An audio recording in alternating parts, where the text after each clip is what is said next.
Welcome to the Sell My Business podcast. I'm your host, Jeffrey Feldberg. This podcast is brought to you by Deep Wealth and the 90-Day Deep Wealth Experience. Your liquidity event is the largest and most important financial transaction of your life, but unfortunately, up to 90% of liquidity events fail. Think about all that time, money, and effort wasted.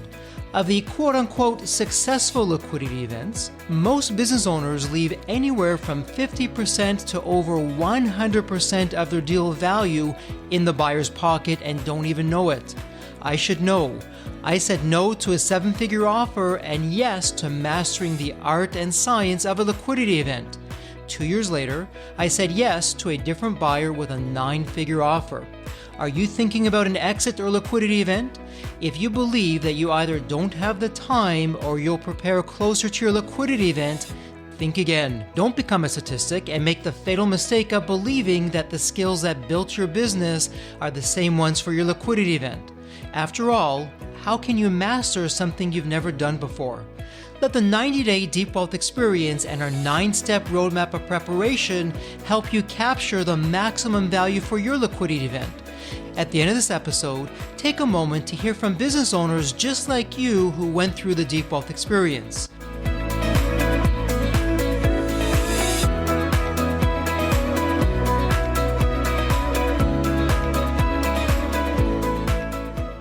Bharat Kanodia has valued over 2,000 businesses and signed off on assets worth $2.6 trillion in value. He has appraised unique assets like the Golden Gate Bridge, Atlanta Airport, Uber, Airbnb, Yahoo, Brooklyn Bridge, and Mirage Casino in Las Vegas, among many others. Bharat is the founder of Veristrat, a company that helps startup founders and VCs by telling them what their companies are worth.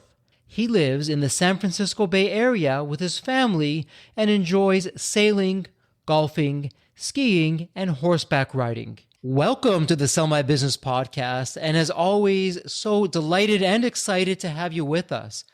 At Deep Wealth, when we start the 90-Day Deep Wealth Experience, and business owners come to us to master the 9-step roadmap, one of the first questions that they ask is, hey, what's my business worth? And it's a terrific question. Today's guest is going to be an absolute delight for you because that's all he does. He does valuations from the Golden Gate Bridge all the way to Airbnb, Uber, you name it. He's done over 2,000 businesses and over $2.6 trillion in value and signed off assets. But I'm getting ahead of myself. So Bharat, welcome to the Sell My Business podcast. We're so excited to have you with us. And you know, there's always a story behind the story. Bharat, what's your story of what got you to where you are today? Thank you, Jeffrey. I appreciate you having me. You know, they say the best things in life happen to you when you least expect them. The first job out of college for me was in valuations, and turned out I was half good at it.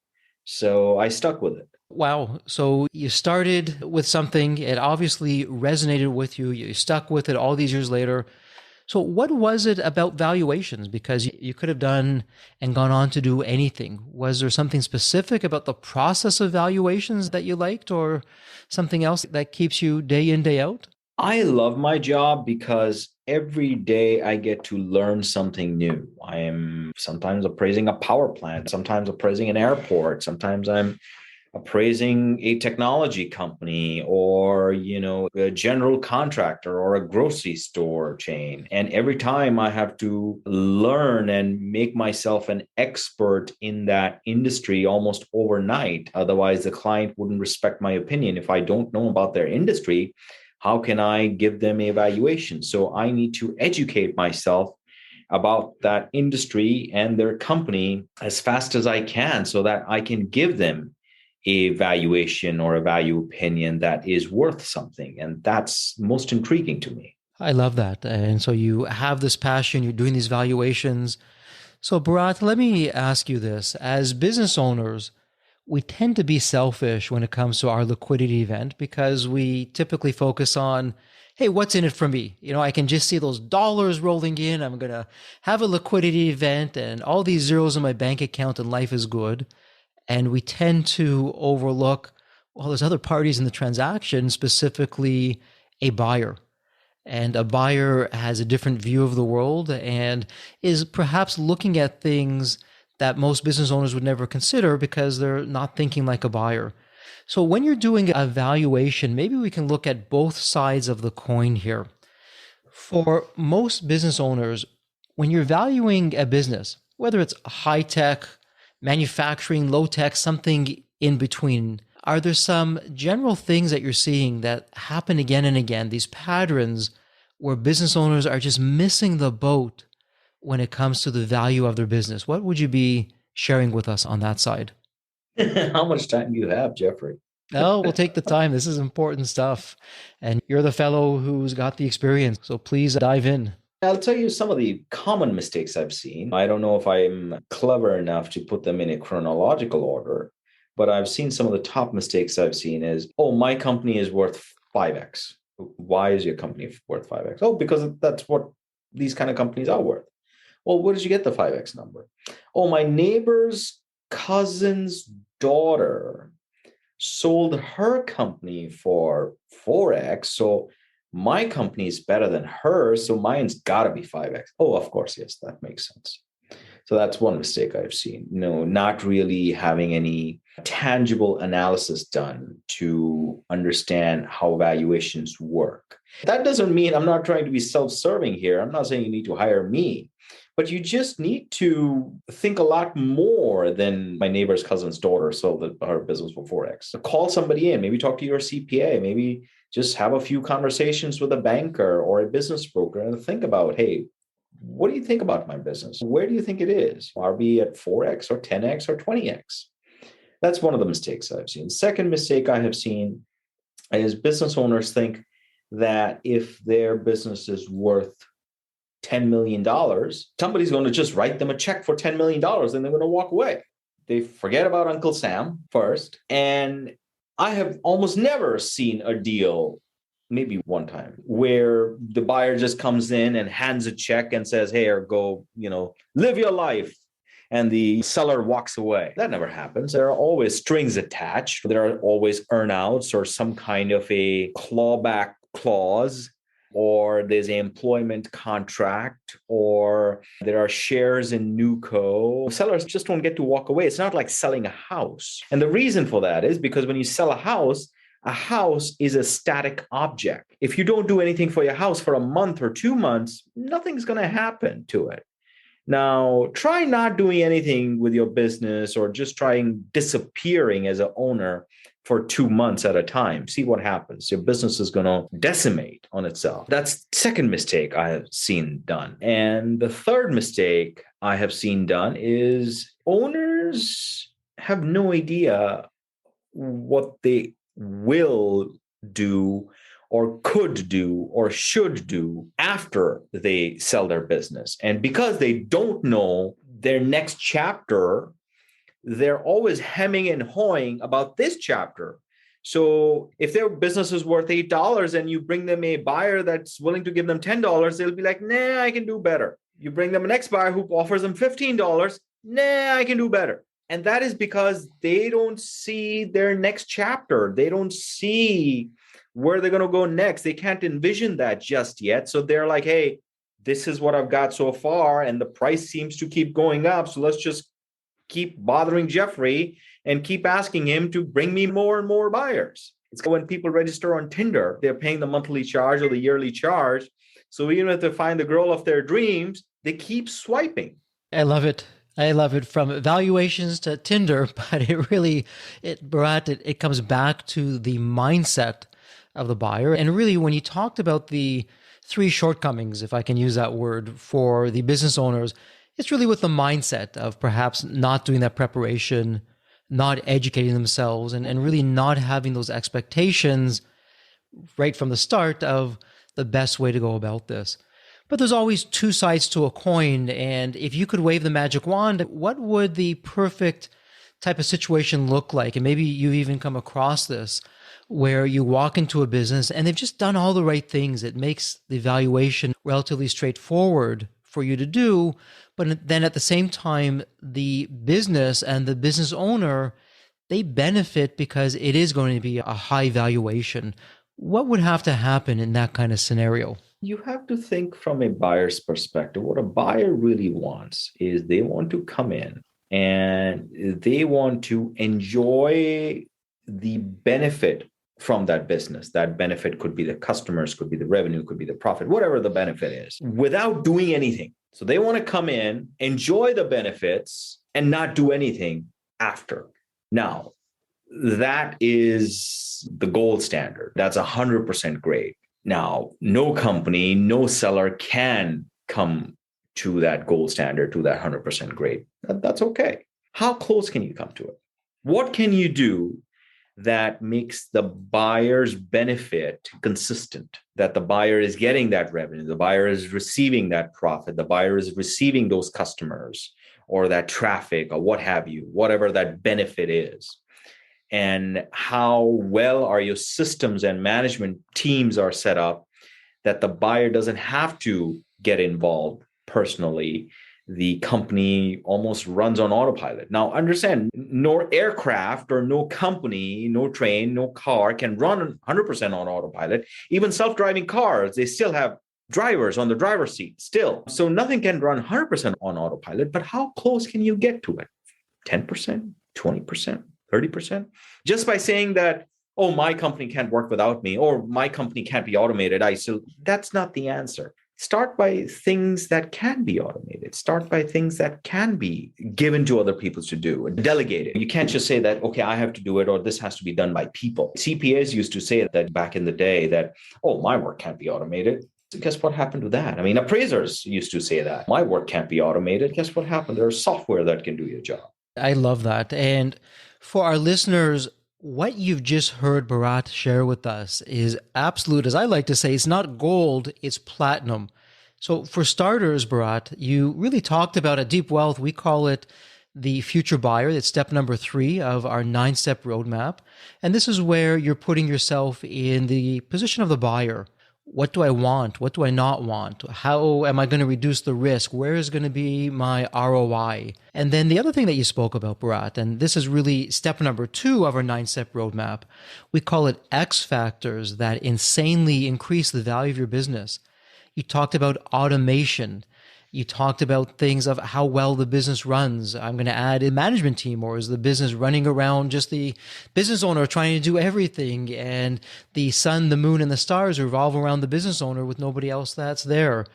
So for our listeners, what you heard, and this is from someone who does valuations day in, day out with some of the biggest companies that are out there, you've heard it straight from the source of why the preparation is so important, that you can really take these sometimes visible skeletons in the closet, sometimes hidden skeletons in the closet, and up front, remove them. So when somebody like Bharat comes in, or your future buyer hires Bharat to come in and say, hey, we're looking at this company, we'd love to get your thoughts on what you think it's worth, you're making it all too easy to have a higher valuation because you've done what Bharat has just shared with us.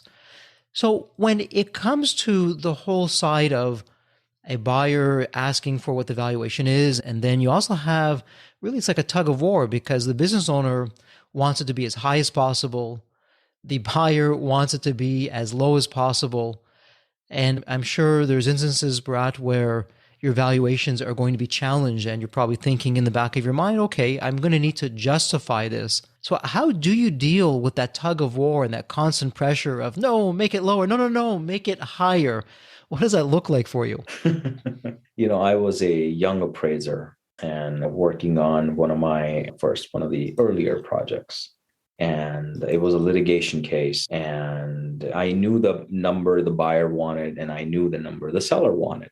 And I went to my boss and I said, I can support the buyer's number also with full justification. And I can support the seller's number also with full justification. I've seen it both, and both ways, it's fine. It's all within reason. I can justify it both ways. And that's really my job, because I should be able to justify it both ways. But the answer is really somewhere in the middle. So, but we can't give them a wide range. I can't say to somebody, hey, the answer is somewhere between 10 million and 36 million, pick a number. So my boss says to me, Bharat, you're not understanding your job. And I'm like, what do you mean? Bharat, you're not understanding your job. I'm like, okay, tell me my job. He's like, your job is to piss them off equally. Oh, I love that. Piss them off equally.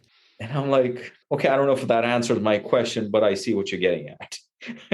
Okay. So I went back to the drawing board and I said, okay, how do I justify this in a way that I get equal number of arguments from this side and I get equal number of arguments from this side?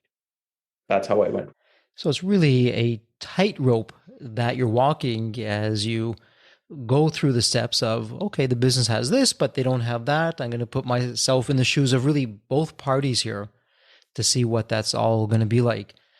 And Bharat, when you're working with the founders of the startups and even the private equity backed companies that are there, what kinds of things or what advice are you giving them from the early days that's going to help them that perhaps you can share with our business owners? Because my philosophy is whether you're a startup or you've been in business for decades, you always have the opportunity to both prepare and change for the better, which helps your growth, which helps your bottom line, helps you become a thriving and profitable company.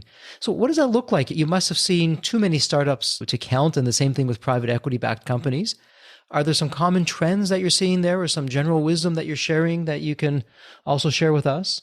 The companies that do well are almost like, have you played Uno? As a matter of fact, I have. I love that game. In Uno, there are color cards and there are number cards and there's pick two and all. And then there are wild cards and then there's wild +4 cards. Ideally, you want a company that's almost like a wild card, which is playable in every circumstances. It can fit in anywhere, no matter where the game is, almost. Kind of like this Bluetooth AirPod. It's compatible with my phone. It's compatible with my iPad. It's compatible with my desktop. It's compatible with my laptop. It fits everywhere. So a company that is compatible in all different scenarios is very valuable. Now, let's talk about what the scenarios might be. It could be a good strategic buy for a large Fortune 500. It could be a good buy for a private equity firm, which could take it and flip it in the next 5-7 years after adding maybe a couple of more companies to it. It could be a great company to build and maybe take IPO down the line. So are your systems, processes, products, and most importantly, customers at a point where they can be piggybacked off others, or almost like Lego pieces? They can be assembled and disassembled in multi-different ways. That's really valuable. That company is very valuable. And for our listeners, what's interesting, Bharat, you shared with us some terrific insights as an experienced individual who's out there giving valuations. What I'm really hearing you say is, look, Jeffrey, if there was a potential buyer and they asked me to value the company, I can give you all the reasons in the world why it's going to be a lower valuation. But on the flip side, for the same company as a business owner, I can give you all the reasons in the world why it may be a higher valuation. And so really, to me, it's that old saying that beauty is in the eye of the beholder. And Bharat, to your opening comment when we first started talking, for all those business owners out there, what your takeaway should be is that the value of a company is not a very complicated spreadsheet formula. The value of the company, it's like a living and breathing thing. It depends on who's interested in the company. What do they want to get out of it? And what do you have? And for every potential investor or buyer, they may have a different outlook or a different reason. Maybe something that a business owner considers to be, oh, it's not really that valuable, is incredibly valuable to that investor or that buyer. And that's really going to make all the difference. So beauty is in the eye of the beholder. Bharat, when you're speaking with the business owners, how important is the narrative of that business to you? Does it sway you one way or the other? Does it make a difference for you? Are you strictly data and facts? What does that look like for you? Oh, narrative is everything. Numbers is only 20% of the story. I spend 80% of my time on the narrative. Numbers are easy. Numbers don't lie. Numbers are straightforward. Numbers fall into place. Numbers are easy. It's the narrative. It's the story behind the valuation that's important. And my job is really to understand the story behind a company, what makes it tick, What's really at the heart of this company? What's that golden nugget? And once I get that, then zooming out into the valuation is easy. So my first job is to keep zooming in, keep peeling the onion until you get to the real golden nugget and you understand, okay, what is making this company tick? Getting to that nucleus of that atom. And then my job is to zoom out. And while zooming out, I can create a valuation report. But unless I zoom in far enough and I get to that golden nugget, that nucleus, I'm not doing my job because I don't know until then what's making this company tick. Wow. Stop the presses. You heard it right here on the Sell My Business podcast. And for all you number-oriented business owners out there, numbers are important, but as Bharat just shared with us, it's 20% of the story. To find that golden nugget, to get to the true value of what your company potentially could be, it's in the narrative. And so for all you business owners out there, here's the question for you. Do you even have a narrative for your company that paints the picture of a bright, prosperous, and happening tomorrow? Or do you have the same old like everyone else and your competitors and you're just going to blend in with what everyone else is doing? So narrative is everything. And Bharat, it was really interesting to hear you say that because again, step number 3 in the 9-step roadmap, the future buyer, one of the things that we focus on is preparing a narrative for the future buyer that gets them excited. Hey, this company can really solve this problem that I have that can take me from A to Z in a heartbeat. That's worth something to me. Let's make sure that we win this deal and we don't let the value drop.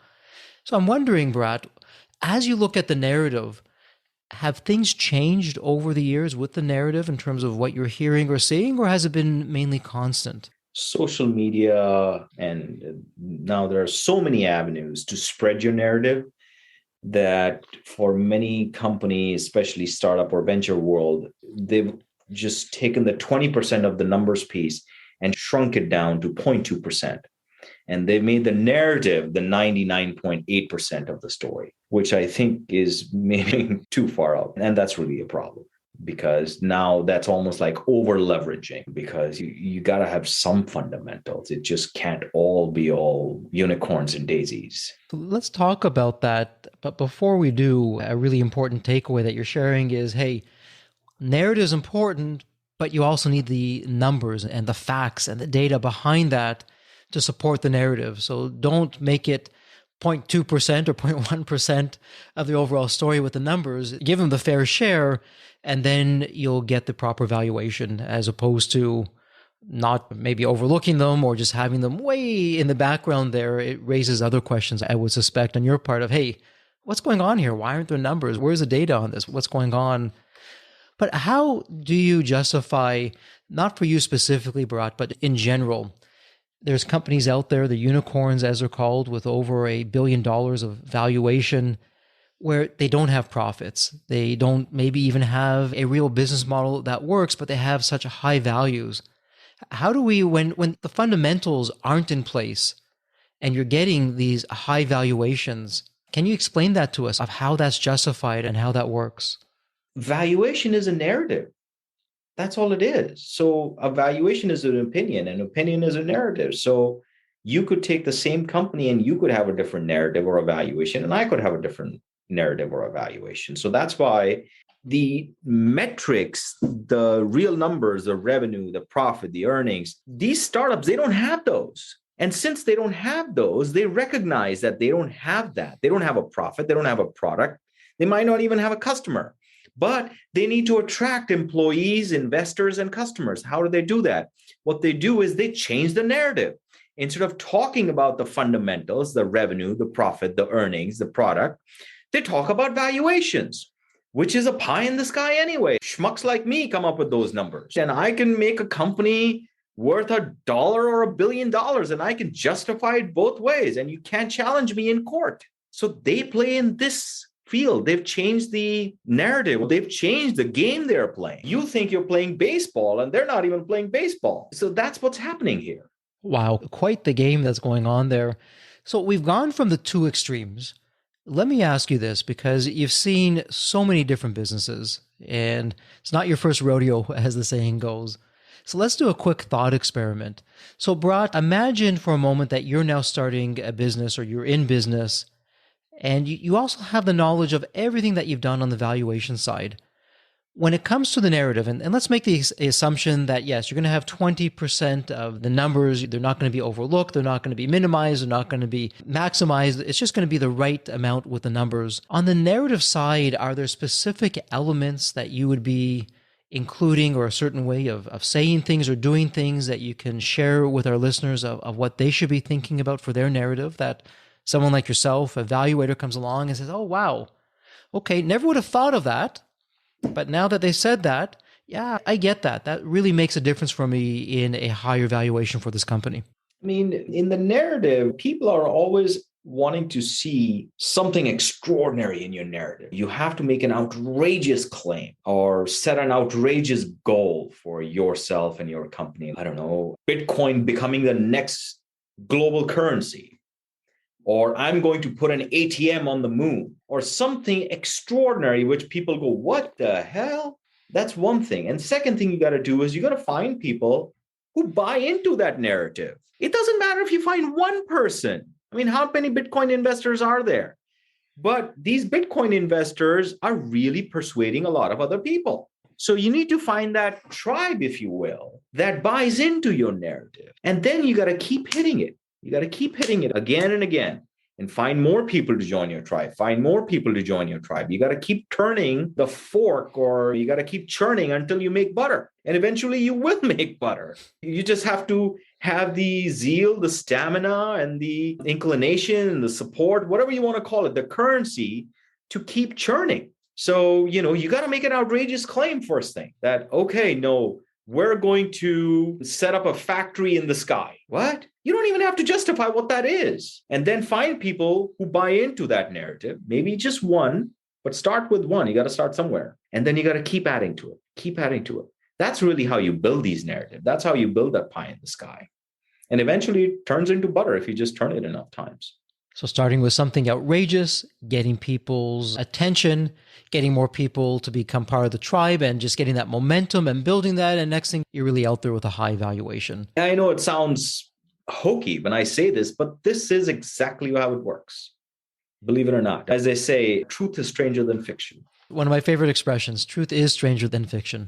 And speaking of truth being stranger than fiction and high valuations, when the coronavirus pandemic came around, something unexpected happened in certain sectors in the world of mergers and acquisitions. And we saw valuations go off the charts, and they're still running in that direction in particular industries.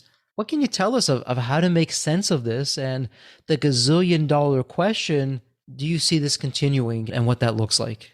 Again, valuation is not a fundamental metric. Valuation is a derived metric from the fundamentals. And as long as the fundamentals are in a certain state, the valuation will be dependent on that state of the fundamentals. And what's driving these fundamentals today, let's face it, what kind of stocks are going up? Technology stocks are really skyrocketing, or other stocks which are capital intensive, and capital is cheap. So of course, those stocks are going up. And technology, everybody's sitting at home using technology. So technology stocks are going up. So there it is. I mean, housing market is going up because interest is cheap. And we live in a debt economy now, no longer an equity economy. So as long as you're making debt and debt is cheap, the markets will keep going up. It's not about valuation. It's about the fundamental metrics that are skewed. So it's interesting. So it sounds like if you take the fundamentals, which are skewed, but you attach the right narrative to them, back to your point earlier, the sky's really the limit. And something that would seem unimaginable is actually happening. Yeah, I mean, Tesla, at some point, it was trading at 1,300 price to earnings ratio. Now, I try to explain that to people, what that means, and people's mind just almost explodes when I say that. 1,300 price to earnings ratio, what does that mean? You know what that means? That means for every $1 Tesla is adding to its bottom line, investors are willing to pay $1,300 for that $1. Would you pay $13,000 for a business that gives you a net profit of $10 a year? That's the question. Logic would say, well, of course not. Why would I do that? It doesn't make sense. But truth is stranger than fiction. Reality is saying something else. Yeah. Any predictions as we continue to go through these interesting times? Oh, I stopped doing that a long time ago. Because one thing I figured out is anything I am is going to be wrong. So I just stopped doing it. Yeah, because all it does is make a fool out of me, and not for anybody else. I get pissed off with myself. Well, that's a terrific way of just being smart and keeping yourself out of trouble as you do your valuations and keep on getting out there. Well, Bharat, we're at the point in the interview where I get to ask my favorite question as we begin to wrap things up. And the question for you is this. I want you to think about the movie Back to the Future. And in the movie, you had this magical DeLorean car that would take you to any point in time. Now imagine it's tomorrow morning. You look outside your window and there's a DeLorean car. It's in your driveway. Door is open, waiting for you to hop in, and you can go to any point in your life. Maybe it's Bharat as a young child or a teenager or a young adult. Regardless of who you were back then or what point in time you went to, what would you tell your younger self in terms of, hey, don't do this, but do that, or here's some wisdom or some life lessons? What would that look like for you? I would just go to myself every year and just say, don't worry about it. It's all going to be fine.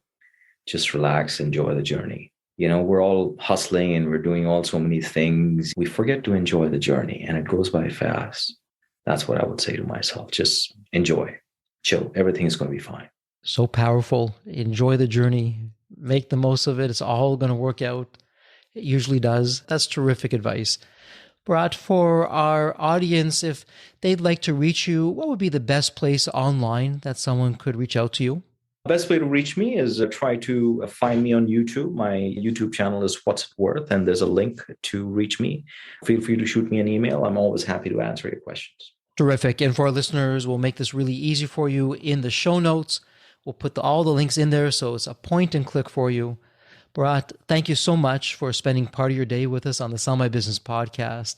Really appreciate your insights, for calling it what it is and really opening up your world to our community and giving us some really powerful strategies to think about. So thank you so much for that. Jeffrey, thank you for having me. The Deep Wealth experience was definitely a game changer for me. This course is one of the best investments you will ever make, because you will get an ROI of 100 times that. Anybody who doesn't go through it will lose millions. If you don't have time for this program, you'll never have time for a successful liquidity. I mean, it was the best value of any business course I've ever taken. The money was very well spent. Compared to when we first began, today I feel better prepared, but in some respects, maybe less prepared, not because of the course, but because the course brought to light so many things that I thought we were on top of that we need to fix. I 100% believe there's never a great time for a business owner to allocate extra hours into his or her week or day. So it's an investment that will yield results today. I thought I will reap the benefit of this program in 3 to 5 years down the road. But as soon as I stepped forward into the program, my mind changed immediately. There was so much value in the experience that the time I invested paid back so much for the energy that was expended. The Deep Wealth experience compared to other programs is the top. What we learned is very practical. Sometimes you learn stuff that is great to learn, but you never use it. The stuff we learned from Deep Wealth experience, I believe is going to benefit us both. I've done an executive MBA. I've worked for billion-dollar companies before. I've worked for smaller companies before I started my business. I've been running my business successfully now for getting close to a decade. We're on a growth trajectory. Reflecting back on the Deep Wealth, I knew less than 10% what I know now. Maybe close to 1% even. Hands down the best program in which I've ever participated. And we've done a lot of different things over the years. We've been in other mastermind groups, gone to many seminars, workshops, conferences, retreats, read books. This was so different. I haven't had an experience that's anything close to this in all the years that we've been at this. It's 5-star, A+. I would highly recommend it to any super busy business owner out there. And Deep Wealth is an accurate name for it. This program leads to deeper wealth and happier wealth, not just deeper wealth. I don't think there's a dollar value that could be associated with such an experience and knowledge that could be applied today and forever. Are you leaving millions on the table? Please visit www.deepwealth.com/success to learn more. If you're not on my email list, you'll want to be. Sign up at www.deepwealth.com/podcast. And if you enjoyed this episode of the Sell My Business podcast, please leave a review on Apple Podcasts. Reviews help me reach new listeners, grow the show, and continue to create content that you'll enjoy. As we close out this episode, a heartfelt thank you for your time, and as always, please stay healthy and safe.